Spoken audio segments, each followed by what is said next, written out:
7 surah yang di hari pertama Yasin. Yasin itu menghidupkan hati. Jadi kalau setiap hari kita baca Yasin, qalbul Quran, hati kita hidup dengan nur hidayah Allah. Denyut jantung kita itu dijaga dalam hidayahnya.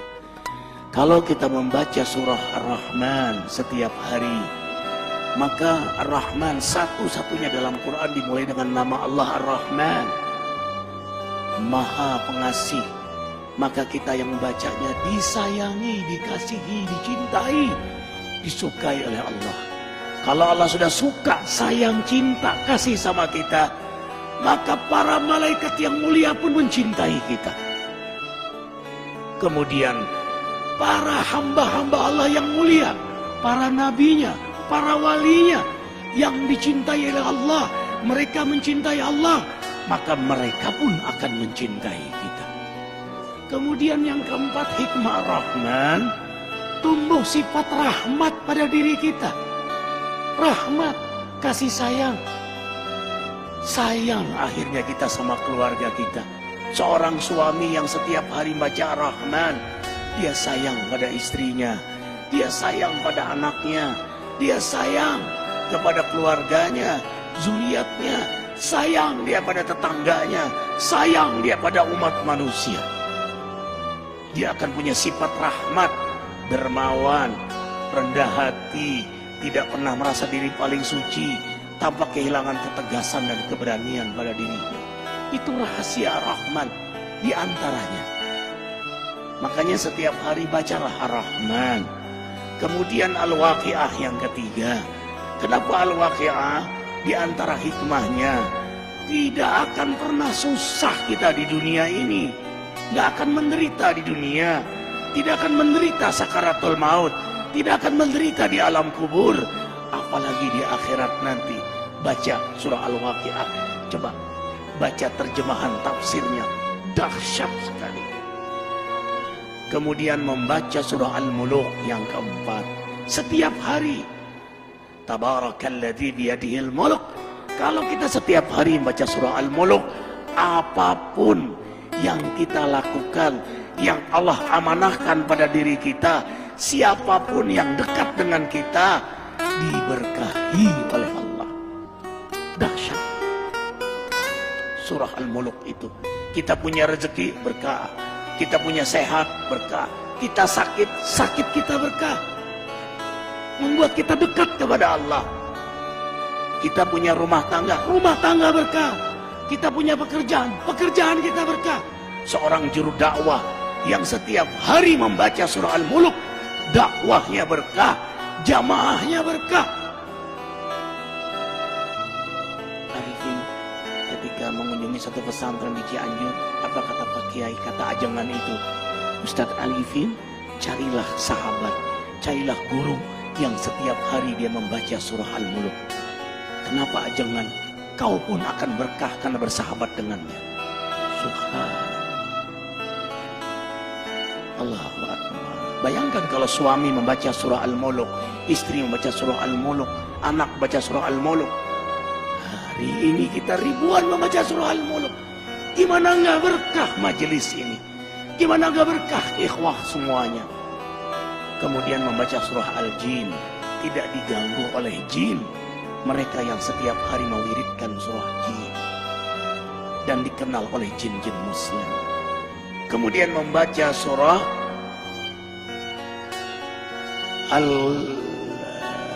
Al-Muzammil yang ke-6. Al-Muzammil. Kenapa membaca surah Al-Muzammil setiap hari? Subhanallah. Qiyamul Lail. Sejak turun surah Muzammil, Rasulullah SAW tidak pernah meninggalkan salat malam. Maka penikmat surah Muzammil, Allah beri kenikmatan salat malam. Ikhwah, tahu rahasia terbesar dari salat malam? Kalau kita sudah nikmat salat malam, nikmat garis bawahi, nikmat salat malam, mau tidur saja senang, nanti malam hamba menghadapmu ya Allah.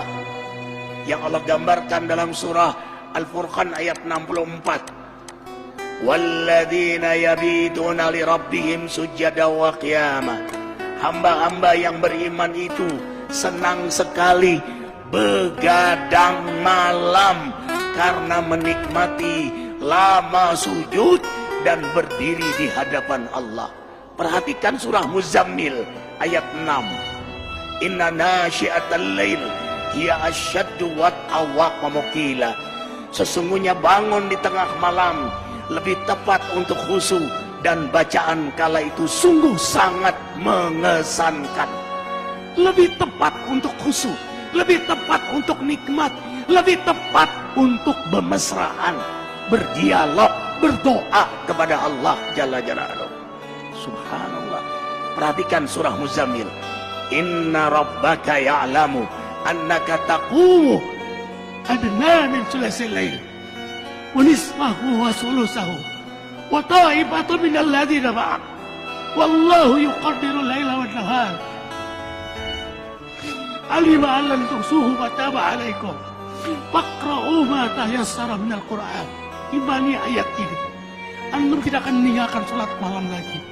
Sesungguhnya Allah menatapmu, mengetahuimu saat kau berdiri di tengah malam, separuh malam, sepertiga malam, 2/3 malam. Dalam tatapan Allah, penguasa langit bumi menatap antum. Curahkan semua isi hati antum di hadapan Allah.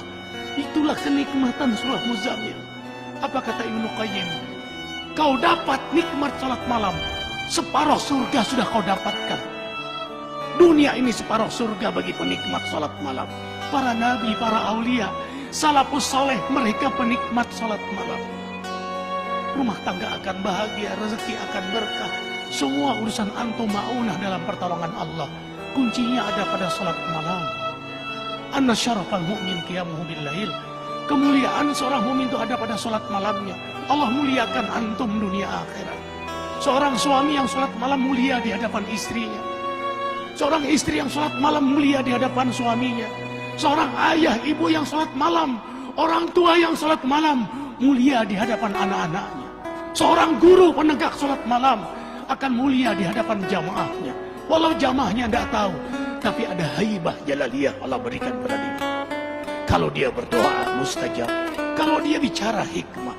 Kemudian yang terakhir, kenapa kita baca surah Al-Fajr? Setiap hari azamkan diri membaca surah Al-Fajr. Karena pada akhirnya innamal a'mal bil khawatim. Amal itu bagaimana akhirnya? Kita nggak tahu istiqomahnya kita. Tahajud kita, ke masjid kita, duha kita. Apakah kita meninggal dalam keadaan tahajud? Apakah kita meninggal dalam keadaan di masjid? Apakah kita meninggal dalam keadaan terjaga wudhu kita, terjaga zikir kita? We don't know. Kita tidak tahu. Makanya kita berdoa terus, mewiridkan surah Al-Fajr setiap hari. Karena yang paling kita incar, inilah akhir dari perjalanan hidup yang paling kita rindukan. Ya ayyatuhan nafsul mutmainnah. Allah panggil, hai jiwa yang mutmainnah. Mutmainnah itu jiwa yang mendekat kepada Allah, yang memang hobinya menghidupkan sunnah Nabi. Hikmah, hobinya mendekat kepada Allah, menghidupkan sunnah-sunnah Nabi. Jadi dia lagi mendekat pada Allah.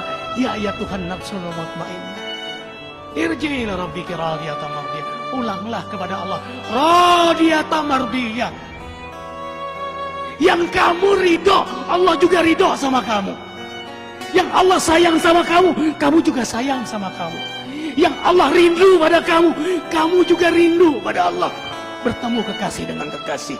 Wadkhuli fi ibadi, kau memang hambaku. Wadkhuli jannati. Makanya diulang sampai 3 kali. Antum sholat malam, baca surah Al-Fajr. Pada saat ya Tuhan nafsul mutmainnah, ulang 3 kali. Kalau bisa diposisikan ini rakaat yang ke-8. Rakaat yang ke-8 terakhir. Karena 3 witir. Yang terakhir kau ulanglah. Ya Tuhan nafsul mutmainnah. Minta di situ kepada Allah Jalla Jalaluhu. Karena pada akhirnya kita semua ditentukan adalah pada saat kita wafat. Insya Allah, dengarkan. Matan nas ya'isuhum. Manusia meninggal sesuai dengan harapan dan kebiasaannya. Harapan kita husnul khotimah. Kebiasaan kita membaca surah Al-Fajr. Yakin posisi itu kita diwafatkan oleh Allah.